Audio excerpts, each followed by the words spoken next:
Hello welcome to Sari kitchen. ഇന്ന് നമ്മൾ സേമിയ മുട്ടി വെച്ചിട്ട് ചെയ്യാൻ പറ്റുന്ന ഒരു സ്പൈസി ആയിട്ടുള്ള ഒരു ഈവനിങ് സ്നാക്കാണ് ചെയ്യുന്നത്. അപ്പോൾ എങ്ങനെയാണ് റെഡിയാക്കി എടുക്കാൻ നോക്കാം. ചാനൽ സബ്സ്ക്രൈബ് ചെയ്യാത്തവരാണെങ്കിൽ ഒന്ന് സബ്സ്ക്രൈബ് ചെയ്തിട്ട് സപ്പോർട്ട് ചെയ്യുക. അതുപോലെ വീഡിയോ ഇഷ്ടപ്പെടുകയാണെങ്കിൽ ലൈക്ക് ചെയ്യാനും മറക്കരുത്. അപ്പോൾ ആദ്യം തന്നെ ഒരു സോസ് പാനിൽ കുറച്ച് വെള്ളം വെച്ചിട്ട് നന്നായിട്ടൊന്ന് തിളപ്പിച്ചെടുത്തിട്ടുണ്ട്. ഇതിലേക്ക് നമുക്ക് 1/2 കപ്പ് സേമിയ ചേർത്ത് കൊടുക്കണം. സേമിയ ഞാൻ വറുത്തിട്ടൊന്നുമില്ല, അത് ചേർത്ത് കൊടുക്കുകയാണ്. എന്നിട്ട് ജസ്റ്റ് ഒന്ന് മിക്സ് ചെയ്യുക. പിന്നെ ഇതിലേക്ക് ആവശ്യത്തിനുള്ള ഉപ്പും കൂടി ചേർത്തിട്ട് മിക്സ് ചെയ്തിട്ട് ഇത് അടച്ച് വെച്ചിട്ട് നന്നായിട്ടൊന്ന് വേവിച്ചെടുക്കണം.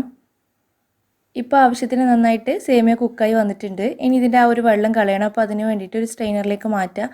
വെള്ളം കംപ്ലീറ്റ് ഊറ്റിക്കളയുക. എന്നിട്ട് കുറച്ച് പച്ചവെള്ളം ഒഴിച്ചിട്ട് അതൊന്ന് കഴുകിയെടുക്കുക. അതിന് ശേഷം ഒരു 10 മിനിറ്റ് നന്നായിട്ട് ഡ്രൈ ആക്കി എടുത്തതിന് ശേഷം അതൊരു ബൗളിലേക്ക് മാറ്റാം. അപ്പോൾ ചെറിയ നനവ് മാത്രമേ ഉള്ളൂ ഈ ഒരു സമയത്ത്. ഇതിലേക്ക് നമ്മൾ ഒരു മുട്ട ചേർത്ത് കൊടുക്കുന്നുണ്ട്. പിന്നെ ഒരു ചെറിയ സവാള അരിഞ്ഞതും, പിന്നെ കുറച്ച് കറിവേപ്പില, 2 പച്ചമുളക്, 1 ടീസ്പൂണോളം ഇഞ്ചി കട്ട് ചെയ്തതും കൂടി ചേർത്ത് കൊടുത്തിട്ടുണ്ട്. അപ്പം നമ്മുടെ സ്നാക്കിന് വേണ്ടിയിട്ടുള്ള ഉപ്പ് ചേർത്ത് കൊടുക്കാം. 1.5 ടീസ്പൂണോളം മുളക് പൊടി ചേർത്ത് കൊടുക്കുന്നുണ്ട്. ഒരു 1/4 ടീസ്പൂൺ ഗരം മസാല, പിന്നെ അതുപോലെ തന്നെ 1 ടീസ്പൂൺ മഞ്ഞൾപ്പൊടിയും കൂടി ചേർത്ത് കൊടുക്കുന്നുണ്ട്. പിന്നെ ഇത് നന്നായിട്ട് കൈവച്ചിട്ടൊന്ന് മിക്സ് ചെയ്തെടുക്കാം. പിന്നെ ഇതിലേക്ക് ഒരു 2 ടേബിൾ സ്പൂണോളം കോൺഫ്ലോർ ചേർത്ത് കൊടുക്കുകയാണ്.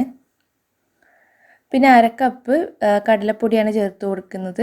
എല്ലാം കൂടി നന്നായിട്ടൊന്ന് മിക്സ് ചെയ്തെടുക്കുക. ഇതിലൊട്ടും വെള്ളത്തിൻ്റെ ഒരു നനവ് ഉണ്ടാവരുത്. അപ്പോൾ വെള്ളമൊന്നും ചേർക്കേണ്ട ആവശ്യമില്ല. ഓൾറെഡി ഇതിൽ മുട്ടയുണ്ട്, പിന്നെ സേമിയയിൽ ചെറിയ നനവുണ്ടല്ലോ. അപ്പോൾ അതുകൊണ്ട് തന്നെ മിക്സായി കെട്ടിക്കോളും. നിങ്ങൾക്ക് നല്ല ഒരു ലൂസായിട്ട് തോന്നുകയാണെങ്കിൽ മാത്രം കുറച്ച് കടലപ്പൊടി ചേർത്ത് കൊടുക്കുക.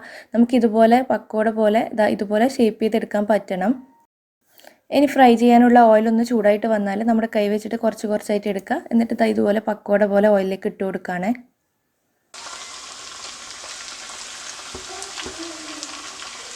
അപ്പോൾ നമുക്കിനി ഇത് ഫ്രൈ ചെയ്തെടുക്കുക. ഒരു മീഡിയം ഫ്ലെയിമിൽ വെച്ചിട്ട് നല്ല ക്രിസ്പി ആയി കിട്ടുന്നവരെ തന്നെ ഫ്രൈ ചെയ്തെടുക്കണം.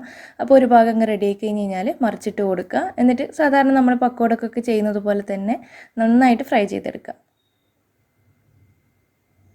അപ്പോൾ ഇതാ നമ്മുടെ സ്നാക്ക് ഇവിടെ റെഡി ആയിട്ടുണ്ട്. എളുപ്പമാണ് ചെയ്യാൻ വേണ്ടിയിട്ട്. നമ്മുടെ ഉള്ളിവടയുടെ ടേസ്റ്റ് ഒന്നുമല്ല, കുറച്ച് നല്ലൊരു ഡിഫറെൻറ്റ് ടേസ്റ്റ് തന്നെയാണ്. അപ്പോൾ എന്തായാലും ട്രൈ ചെയ്തിട്ട് ഫീഡ്ബാക്ക് അറിയിക്കണം. വീഡിയോ ഇഷ്ടപ്പെടുകയാണെങ്കിൽ ലൈക്ക് ചെയ്യാനും ഷെയർ ചെയ്യാനും മറക്കരുത്. താങ്ക്